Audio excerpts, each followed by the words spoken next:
Hi friends, studio study centre में आपका स्वागत है। आप यहाँ देख रहे हैं क्वेश्चन नंबर 1, जिसमें लिख रहा है कि यह एक गाय है। इस वाक्य में गाय कौन संज्ञा है? तो आप याद रखिएगा कि गाय जो होती है वह जातिवाचक संज्ञा होती है। वो कैसे? क्योंकि गाय कहने से इस संसार में जितने भी गाय हैं सभी गाय जाति का बोध कर देता है, चाहे वो कोई भी गाय हो। जो एक देहाती गाय होती है, एक बाहरी गाय होती है, तो कोई भी गाय होती है तो वो जातिवाचक में ही आती है। इसलिए जातिवाचक जो होगा आपका वो गाय जो होगा वह जातिवाचक होगा। उस प्रकार से आपका क्वेश्चन नंबर 2 नंबर में दे दिया गया है कि हम लोग रांची में रहते हैं। हम लोग रांची में रहते हैं। इस वाक्य में रेखांकित शब्द कौन संज्ञा है?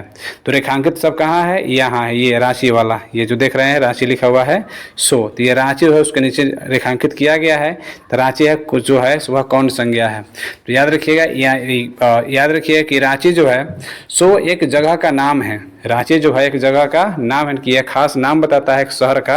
इसलिए बताए थे कि जो खास नाम का बोध कराता है उसको हम लोग बोलते हैं व्यक्तिवाचक संज्ञा। जो आपका इसमें से कहता है जातिवाचक संज्ञा, भाववाचक संज्ञा, समूहवाचक संज्ञा, इनमें से कोई नहीं। तो आपका जवाब इसमें हो जाएगा इनमें से कोई नहीं, क्योंकि इसमें जो है रांची जो है वह व्यक्तिवाचक संज्ञा है, जो आपका इस ऑप्शन में कहीं भी नहीं है।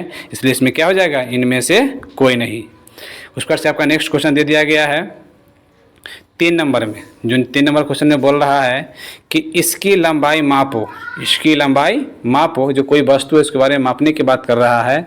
तो पूछता है कि इस वाक्य में लंबाई कौन संज्ञा है।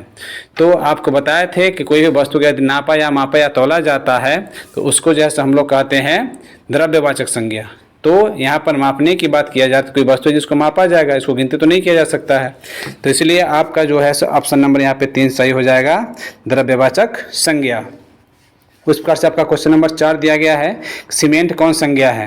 तो सीमेंट को भी हम लोग क्या करते हैं, उसको न लीटर से उसको जैसे मापते हैं या तो बोरा पे उसको वजन करते हैं किलो तराजू से, बट उसको हम लोग गिनती नहीं करते हैं। इसलिए मेरा जो है सीमेंट भी होगा वह द्रव्यवाचक संज्ञा हो जाएगा, जो आपका क्वेश्चन नंबर 2 सही होगा जवाब। उस प्रकार से क्वेश्चन नंबर जो है दिया गया 5 में कि जिस संज्ञा को मापा या तौला जाता है, जिस संज्ञा को मापा जाता है उसे डैश कहते हैं। तभी जस्ट बताए हैं कि जिस संज्ञा को मापा या तौला जाता है उसको हम लोग द्रव्यवाचक संज्ञा कहते हैं। तो आप इसमें देख लीजिए 5 नंबर में कि द्रव्यवाचक संज्ञा किस में है? ऑप्शन नंबर 4 में है, जो आपका द्रव्यवाचक संज्ञा है। उस प्रकार से जैसे क्वेश्चन नंबर 6 में दिया गया है कि मोटापा कौन संज्ञा है। मोटापा कौन संज्ञा है? तो मोटापा जो होता है वो महसूस किया जाता है, इसलिए मोटापा जो होगा वो मेरा हो जाएगा भाववाचक संज्ञा, जो आपका 2 नंबर ऑप्शन सही है। उस प्रकार से आपका क्वेश्चन नंबर 7 में दिया गया है कि ईमानदारी कौन संज्ञा है। तो याद रखिएगा कि ईमानदारी जो होता है वह देखा नहीं जाता है, वह भी अनुभव ही किया जाता है, महसूस ही किया जाता है। इसलिए इसमें जो है ईमानदारी होगा मेरा भाववाचक संज्ञा। क्या कौन व्यक्ति ईमानदार है, कौन व्यक्ति बेईमान है, कौन व्यक्ति चोर है, कौन व्यक्ति क्या है, इसके बारे में जो हम लोग को पता नहीं चलता है। इसलिए इसको हम लोग इस चीज़ को देखा नहीं जाता है, सिर्फ इसको महसूस किया जाता है। किसी के व्यक्ति के चाल चलन देखकर हम लोग महसूस करते हैं अच्छा कि हाँ कि वह व्यक्ति अच्छा है, वह व्यक्ति खराब है, वह व्यक्ति बुरा है। तो इसलिए मेरा ईमानदारी शब्द जो होगा वह भाववाचक संज्ञा होगा, जो आपका ऑप्शन नंबर 2 सही है। उसी प्रकार से क्वेश्चन नंबर 8 में दिया गया है कि निम्न में समूहवाचक संज्ञा है, यानी कि पूछा जाता है इसमें कि समूहवाचक संज्ञा कौन है। तो सोना है, तो सोना तो होता है जो लोग पहनता है, मतलब जो मार्केट में बिकती है। तो सोना तो वजन करने का चीज़ है, इसलिए सोना नहीं होगा समूहवाचक। लड़का है तो लड़का जातिवाचक है। दिल्ली है तो दिल्ली आपका व्यक्तिवाचक है। यहाँ दल कहता है, दल जिसको हम लोग समूह बोलते हैं, जिसको हम लोग समूह बोलते हैं दल को, इसलिए मेरा ऑप्शन नंबर 4 जो है वह समूहवाचक संज्ञा होगा।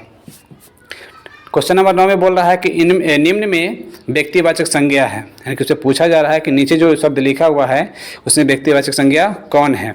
तो शहर आपका व्यक्तिवाचक संज्ञा तो नहीं होगा, पानी आपका द्रव्यवाचक संज्ञा हो जाएगा, बालू भी आपका द्रव्यवाचक होगा, और शहर जो तो आपको वह जातिवाचक होगा। लेकिन भारत जो है जो एक देश का नाम है, इसलिए भारत जो मेरा होगा वो क्या होगा, मेरा भारत जो है वो व्यक्तिवाचक संज्ञा है, जो आपका 1 नंबर ऑप्शन सही है। उसी प्रकार से आपका क्वेश्चन नंबर 10 में लिख रहा है कि निम्न में कौन द्रव्यवाचक संज्ञा है।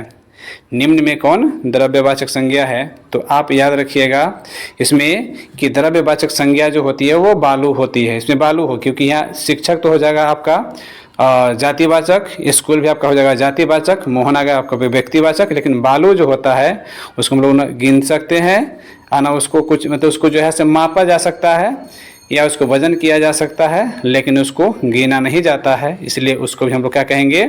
द्रव्यवाचक संज्ञा, जो आपका ऑप्शन नंबर 2 सही है।